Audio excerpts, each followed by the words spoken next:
اس لیے کہ جبرائیل امین علیہ السلام سے جو جھنڈے لگوائے گئے تھے شرق غرب میں اور خانہ کعبہ میں، وجہ یہی تھی کہ اے محبوب یہاں تک آپ کی حکومت ہے، یہ اس سرے سے لے کر اس سرے تک آپ کا دین پھیلے گا، یہاں تک آپ کا پیغام پہنچے گا، اور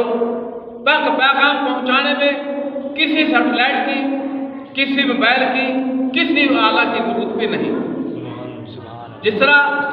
بابا ابراہیم علیہ السلام کو حکم ہوا اب یہاں پر آپ نے خانہ کعبہ بنا دیا، اعلان کر دو، اللہ کے گھر کی طرف بلاؤ، تو اللہ نے پوری روح زمین کا عالم ارواح میں بھی سب کو سنا دیا۔ جس نے ایک بار لبیک کہا وہ ایک بار جائے گا، جس نے 2 بار کہا، جس نے 4 بار کہا وہ لبیک، جس نے بھی کہا وہ اتنی بار حج کرنے یا عمرہ کرنے وہ جائے گا۔ یہ مالک کا کام ہے سنانا۔ یہاں پر اللہ نے پھر آپ کے چہرہ انور کو تشبیہ دی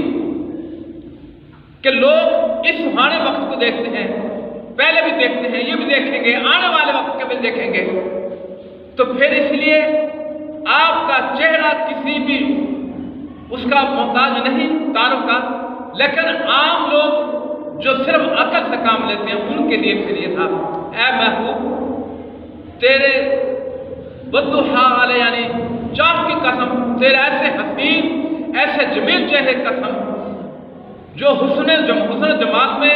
یکتا ہے، کوئی ایسا کائنات میں دوسرا ہے ہی نہیں، اور آپ اتنے شفیق، اتنے رحیم، اتنے کریم ہیں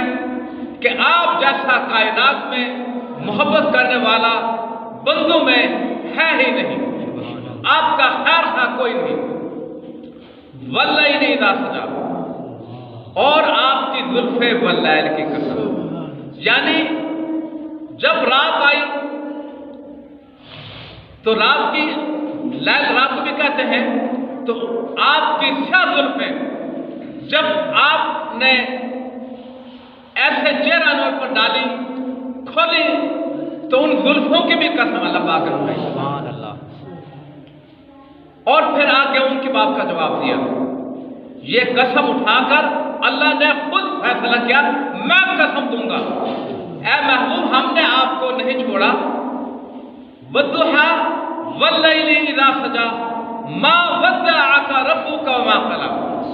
ہم نے نہ آپ کو چھوڑا اور نہ مکرو جانا۔